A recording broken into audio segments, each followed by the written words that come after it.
उन्होंने कहा कि 80-90 बार जो नकारे जा चुके हैं, जो हार चुके हैं। तो दर्शकों को बता दूं कि जो महाराष्ट्र का चुनाव है, इसको आप मिला लीजिए तो अब तक उसकी हार की 89 चुनाव यानी 89 चुनाव वो हार चुका है। कि 2-3-4 तक हार वो झेलती है, लेकिन उसका कहती है ये तो बेकार है, नकारा है, निकम्मा है, जनता इसकी शकल नहीं पसंद कर रही, वो उसको खदेड़ देती। लेकिन 80-90 बार जो आदमी हार के हैं, नकारे जा चुके हैं और उनके पास कोई एजेंडा नहीं है, तो वो एक तरह से खलल डाल रहे हैं। पार्टी पर इनका कब्जा है, परिवार का इन पर की पार्टी पर कब्जा है और ये विदेशी एजेंटों की तरह काम कर रहे हैं। 80-80, 90-90 बार जनता ने जिनको लगातार नकार दिया है, वे न संसद में चर्चा होने देते हैं, न लोकतंत्र की भावना का सम्मान करते हैं, न ही वह लोगों की आकांक्षाओं का कोई महत्व समझते हैं, उनका उसके प्रति कोई दायित्व है वो कोई समझ पाते हैं।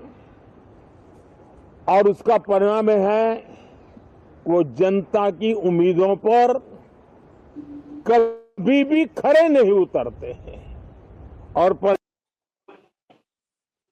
अब प्रधानमंत्री खुल करके कह रहे हैं कि ये पूरे नष्ट हो रहे हैं, ये सीखना नहीं चाहते, लेकिन ये कब तक चलेगा? इस तरह से तो लगातार ये संसद नहीं चलने दे रहे हैं। वो तो मनीष जी, उसका कारण मैंने बताया कि वो राजनेता कोई अगर होता तो प्रधानमंत्री मोदी के भाषण को जिसने बारीकी सुना, उसमें उन्होंने बिना कहे उसका नाम ले लिया, राहुल गांधी का। उन्होंने कहा कि 80-90 बार जो नकारे जा चुके हैं, जो हार चुके हैं। तो दर्शकों को बता दूं कि जो महाराष्ट्र का चुनाव है, इसको आप मिला लीजिए तो अब तक उसकी हार की 89 चुनाव यानी 89 चुनाव वो हार चुका है। किसी भी पार्टी का नेता होता तो पार्टी लात मारकर उसको बाहर कर देती, कोई भी पार्टी होती, कि 2-3-4 तक हार वो झेलती है, लेकिन उसका कहती है ये तो बेकार है, नकारा है, निकम्मा है, जनता इसकी शकल नहीं पसंद कर रही, वो उसको खदेड़ देती। लेकिन ये 89 यानी ये 89 हार ये लगातार झेल चुका है। तो प्रधानमंत्री मोदी ने सीधे इसी की तरफ इशारा किया कि 80-90 बार जो आदमी हार चुके हैं, नकारे जा चुके हैं और उनके पास कोई एजेंडा नहीं है, तो वो एक तरह से खलल डाल रहे हैं। तो प्रधानमंत्री मोदी भी उसको वो नहीं कह सकते प्रधानमंत्री होते हुए कि दरअसल ये राजनेता है ही नहीं। मैंने कहा ना, होता तो खदेड़ दिए गए होते। ये पार्टी पर इनका कब्जा है, परिवार का इन पर की पार्टी पर कब्जा है और ये विदेशी एजेंटों की तरह काम कर रहे हैं कि हिंदुस्तान को तबाह करो। और ये मनीष जी को हम लोग आज नहीं कह रहे, जो भी हम लोग के रेगुलर दर्शक होंगे वो जानते होंगे कि इसको नियमित रूप से हम लोग कह रहे हैं, बड़े लंबे समय से कह रहे हैं कि इसका पूरा आचरण विदेशी एजेंट की तरह है, विदेशी ताकतों के एजेंट की तरह, कि देश के टुकड़े कर दो, सामाजिक रूप से टुकड़े कर दो, आर्थिक रूप से टुकड़े कर दो, अर्थव्यवस्था को ध्वस्त कर दो। और ये उसी एजेंडे पे काम कर रहा है। तो प्रधानमंत्री मोदी जो बात कर रहे हैं वो राजनेताओं के लिए बात कर रहे हैं, तो वो गलत जगह पे निशाना लगा रहे हैं राजनेता। और अन्यथा इससे आप समझ सकते हैं कि वास्तव में 89 का मतलब मानिए एक कम 90, तो 90 सीटों पे जो आदमी 90 सीट नहीं, 90 इलेक्शन जो आदमी हारा हो अभी तक का, और वो आदमी पार्टी में शीर्ष पर बना हुआ है, तो वो पार्टी तो रही नहीं गई, वो राजनीतिक पार्टी नहीं है, वो गिरोह है। जैसे गिरोह का सरगना होता है, तो गिरोह का सरगना कोई चुनाव से नहीं होता, कोई बड़ा डेमोक्रेसी से नहीं चुना जाता, गिरोह का सरगना ही गिरोह को बनाता है। तो वो जो अच्छे नेता तो छोड़ के भाग गए, अब ये पार्टी गिरोह की तरह है और गिरोह का सरगना कभी बदला नहीं जाता और गिरोह के सरगना का आचरण कभी नहीं बदलता। तो अब इनके साथ प्रधानमंत्री मोदी को अपनी रणनीति बदलनी पड़ेगी और इनको राजनेता की तरह नहीं, एक सरगना की तरह इनको डील करें। और इसका ये अभी तक का इसका आचरण ये बिल्कुल स्पष्ट बता रहा है कि ये सलाखों के पीछे इसकी जगह है।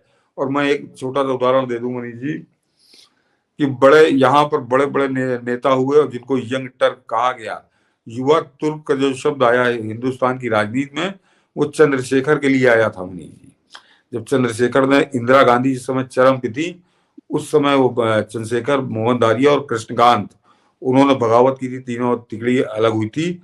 और उस समय चंद्रशेखर की उम्र बिल्कुल समझिए इससे तो बहुत कम थी, यानी 35-40 साल के रहे होंगे। तो उस समय उनको यंग टर्क कहा गया था, युवा तुर्क, तो वो लेकर आए थे। लेकिन वो युवा तुर्क लगने के लिए या युवा दिखने के लिए वो यहाँ तक की बाहों की टी शर्ट, बटन खोल के, और वो जीन्स पहन के वो नहीं आते थे संसद के अंदर। संसद के अंदर वो शालीनता से आते थे, और चंद्रशेखर जब बोलते थे तो पूरा देश सुनता था उनको। ये थी उनकी।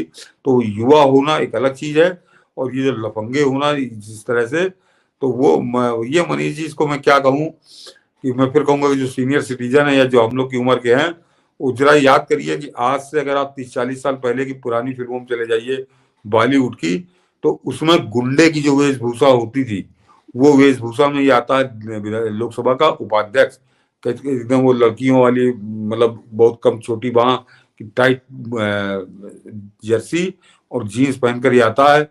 मैंने तो शायद हमने पहले भी कहा था कि इसके इस वेशभूषा में, इसके इस मेकअप में एक कमी है कि जब ये अब की जब आए तो जीन्स और टी शर्ट तो ये पहनते ही है, ये गले में लाल या काला रुमाल बांध के आया करे तो पूरा हो जाएगा इसका मेकअप।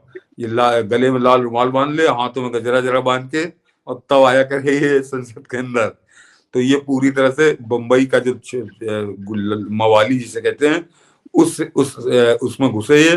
अन्यथा इसके राजनेता का इसका कोई लक्षण ही नहीं है, और इसको जनता 89 बार जनता ने नकार के स्पष्ट कर दिया है। हंस रहे हैं आप।